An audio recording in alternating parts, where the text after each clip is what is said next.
gardening raises many questions about water. How much?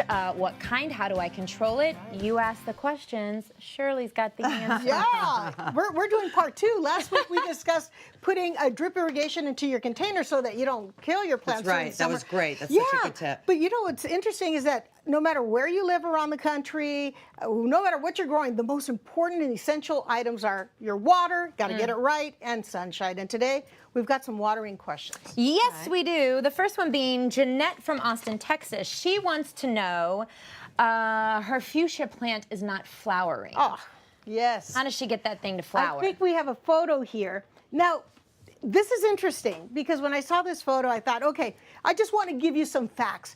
Fuchsia is one of the most beautiful flowering plants. I have, this is from my yard. Oh my goodness, it's and gorgeous. it's when people look forward to seeing this bloom in the summer. But here's something that's really important. And check this off your list. Number 1, poke your finger into your soil. Ours is good. It's pretty good. It should feel moist. That means that it has enough water, and fuchsia needs plenty of water, well-draining soil so it's not rotting up against your roots. And something really important, people forget, fertilize. Fertilize your plant every 2 weeks if you want abundant blooms like this, because this is a very heavy bearing plant and needs a lot of energy, so you got to feed it. And look at that, that's like 2 flowers in one. That's a and if you do that, beautiful you're going to get some flowers and enjoy them, and just keep them out of the blaring hot sun.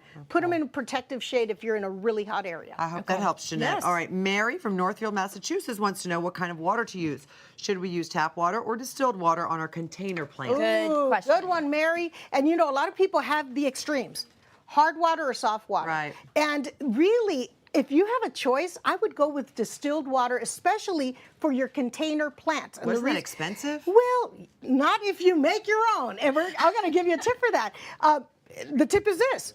I have a little bucket. Well, here it is. I have a bucket. Fill it up with your tap water, the one that, you know, could be hard and smell like chlorine and everything.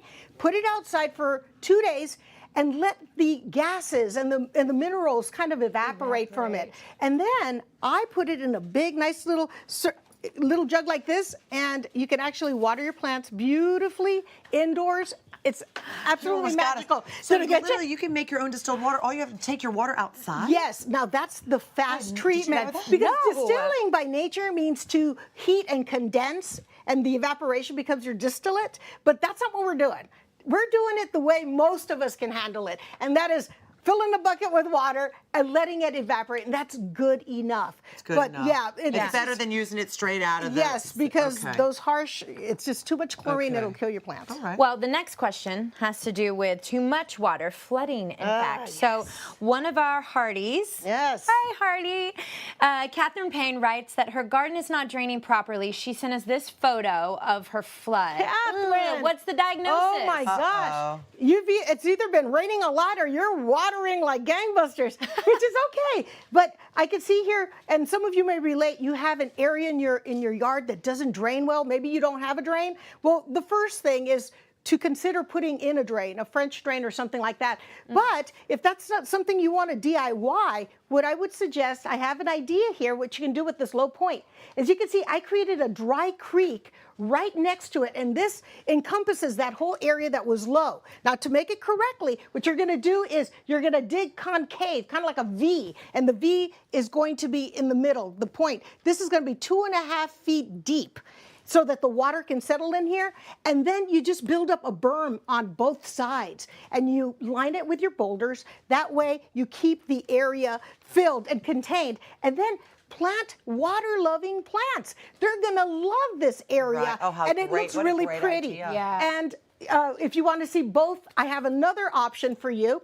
So this is a nice retaining wall. Great. You can see how well your plants are doing there. That's because they're not drowning or they love water. So another suggestion would be to take this wall and to continue it here, build it up at least 24 inches, 2 feet, so you can get some nice rooted plants in there that enjoy water. And guess what? You're going to have a beautiful garden, and it's not going to be a problem. What a great That's suggestion. called making lemonade from lemons. That is a great suggestion. Now, I know, Nikki, you even have a question for Shirley. Yes, I do. Okay, so we just bought a new house. At my old house, I gardened a lot. Okay. This one, the dog, we have a new dog who's in the backyard all the time, and he dug up everything. So we had to fill it with rocks. Yes. Yes. I only have a small space in the front of the yard. I think we have some pictures here. What can I do with that? How can I make a garden there? I am so excited about this garden. Me because too. You can get creative. Number one, you don't have to put plants in the ground so the dog can dig it up. What I would do is I would put a raised table garden here. Beautiful. Something designed maybe with the white wood, and then have things cascading over. Soften this area. Hang some stuff from here. I mean, you can hang sconces with plants. What are the vertical best gardening? What is the best like vegetables to essentially grow in a scone? Oh, how about tomatoes? Really? Cherry tomatoes, guys. That's my big so thing. bountiful. Oh, you can enjoy that.